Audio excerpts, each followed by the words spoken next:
Ladies and gentlemen, welcome back to the series on positional chess. This video and the next couple of videos are going to be discussing pawns, how to use pawns properly, when to push pawns, and these sort of things, just to get you accustomed to sort of understanding when and how you should be using your pawns in your own games.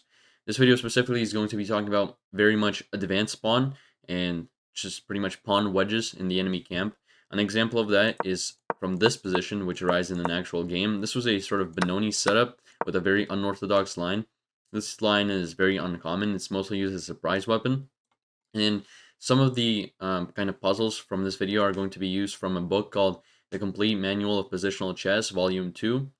If you guys are interested in that, please consider checking that book out. It's an amazing book. It contains all of these sort of exercises and more. And so the point of this whole setup is to go bishop c7 and then drop the bishop to a5 in some variations. After knight f3, this sort of position is kind of undefined and hard to understand for both players. So it can get mixed up and very tricky very easily. Now, it is better for white, and so usually it is used as a surprise weapon in most cases. But in this variation, we can kind of see what it leads to. And so this is the type of structure I want to discuss today. These pawn wedges, where you're able to push a pawn very far into the enemy's camp. We're going to discuss how to use these pawns to your advantage and sort of the way you should be playing with them. So, if you're able to get a pawn here, you're very much in good shape.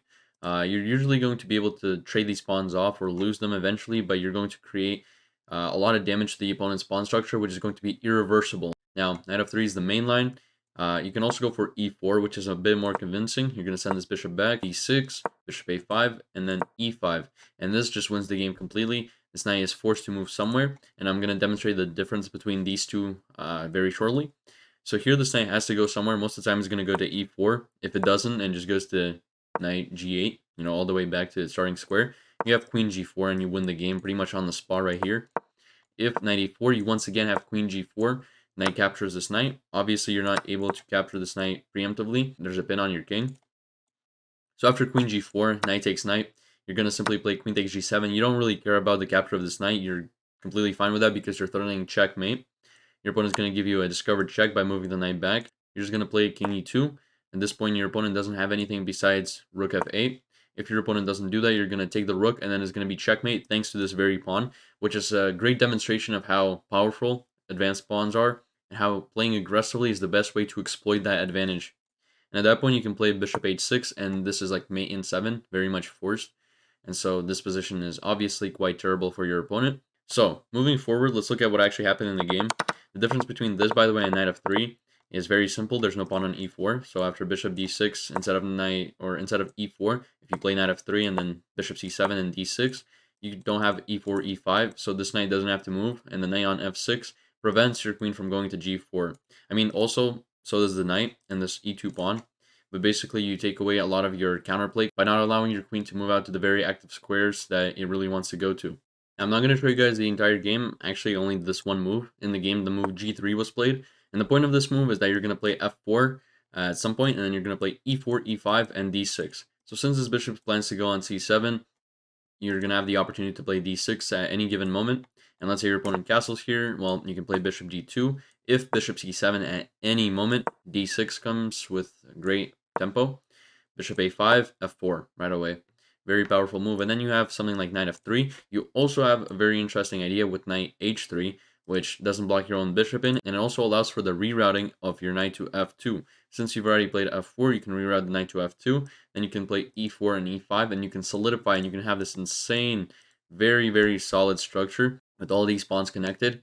This pawn being super advanced, and it being like an outpost square almost, with no pawns being able to target it, and just extremely strong. This position is very much favorable for white, and so white ended up winning this game. And this is pretty much the ideas that the player employed, although of course there were a bunch of in-between moves. I just wanted to cut that out and show you guys right away what the whole idea of this sort of structure is. So you're going to solidify, keep these pawns together, and then you're going to use all this space advantage in order to capitalize off of that and create some sort of devastating attacks with queen g4 ideas, developing this knight, bringing it to g5, maybe even queen h5 and threatening checkmate. There's a ton of things you can do, and you're able to do them because your opponent doesn't really have any sort of counterattack, just because your opponent is very much compressed into one side of the board thanks to the space disadvantage provided by your pawns. So now let's look at another example. This is once again from a real game. This is between Sakaev and Greenfield, with Sakaev playing with the white pieces. This game is from 1998, but the example from this position is very much relevant. So in this position, it's white to play. Position is seemingly equal. It's very hard to find an idea. Let's say you want to play knight f3 and then 95. Well, 95 doesn't work because the bishop simply takes your knight, and the e5 square for your pawn isn't exactly advantageous by any means. So this would lead to a very equal position.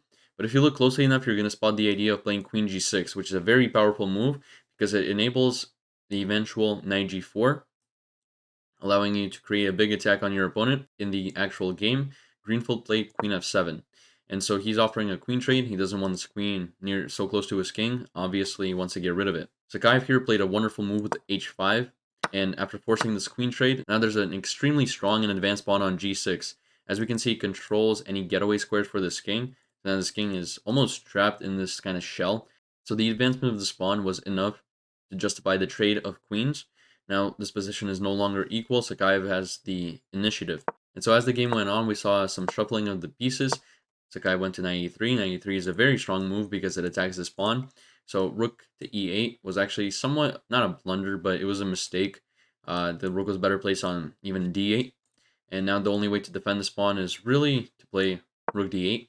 Knight e7 isn't exactly possible because if you play knight e7, you're going to get hit with bishop b4, a very strong pin. So this knight is now unable to move, and it obviously cannot capture this pawn. And it's one of the main reasons why Greenfield didn't play knight e7 in the game, because he recognized this bishop b4 pin, and it's very difficult to get rid of. Obviously, this rook isn't able to move, and so it's very difficult to get rid of the spin. It's very annoying, and it's really taxing on the position. And here, if a random move was played, something like a6, you'd be able to capture this knight, and then you'd just be up an entire free pawn, in which case you'd be obviously winning. However, that did not occur, and after knight e3, Greenfield played rook e4. So this was just a pawn exchange. However, it was very much disadvantageous. And now we might notice that the c7 pawn is hanging. However, there are bigger things in mind, more important things than one pawn. Obviously, you can take this pawn and you're still going to be better, but it just wasn't worth it in that moment. Sakaev instead found the very nice move rook h to e1, activating this rook and bringing it as close as possible to the enemy king, because right now this king is very weak thanks to this g6 pawn. So if you have a pawn that is that advanced, you gotta use it somehow and not just ignore it. So after this trade, a7 check, the king moved away. We had some shuffling of pieces here. The guy started pushing this pawn. Greenfield doesn't have that many options. He can't really do all that much besides just shuffle his pieces. So now that Sakai has pretty much got his ideal position, he played this wonderful kind of novelty move, rook e7. The point is, if this knight captures, you're going to recapture with check, and you're going to be just up a clean knight. So thanks to tactics, this works out very well. However, obviously, Greenfield spotted that and just moved his rook. And instead, we got f6, sacrificing the knight. Technically, not really. If this knight gets captured, thanks to the pawn, you have an immediate checkmate because of this pawn on g6 and how powerful it is. So we see now that a singular pawn from that one queen trade resulted in an entire win condition, preventing Greenfield from capturing that knight. So this pawn almost transcended into something more powerful. It acts almost like a bishop now, preventing this king from going anywhere. And so therefore, after f6, Greenfield captured this rook. The pawn recaptured back, and now this pawn is one square away from promotion. And once again, we see the power of this g6 pawn, preventing this king from coming out here and gobbling up this pawn. And since the knight protects this pawn, this king is free to just go, push up, and simply win this rook. So the game obviously ended on a win for Sakaev. And so this once again demonstrates how powerful a pawn that is wedged so far into the enemy's camp can be. It completely neutralized this king and prevented him from coming out and taking this pawn, therefore winning the game for Sakaev. I think this was a wonderful example that illustrated the power of this pawn, and so now we have to go over a couple of concepts. So what we saw earlier on was the avoidance of capturing the c7 pawn, which would have seized a lot of initiative. Even though you're technically up a pawn, a lot of the advantage would have been gone, primarily because, well, you're going to end up losing possession of this g6 pawn, and you're not really going to be able to exploit its strengths. This means that if you have a pawn that is that powerful, you have to pretty much avoid taking unnecessary material, avoid making unnecessary moves, and everything you do has to be in accordance with helping you exploit this advantage. And as we saw here, the advantage was exploited perfectly in the fact that this king actually can't even move. And in the first example, we saw how powerful that pawn was because it controlled such a big part of the board and just took away all the space from the opponent. So make sure you capitalize on your advantages, make sure you protect these pawns, and focus all of your intentions on playing around the squares controlled by this pawn, as well as the pawn itself. Now, if you are the one playing against a pawn that has been pushed up that far, it's generally too late if it's gotten to this point.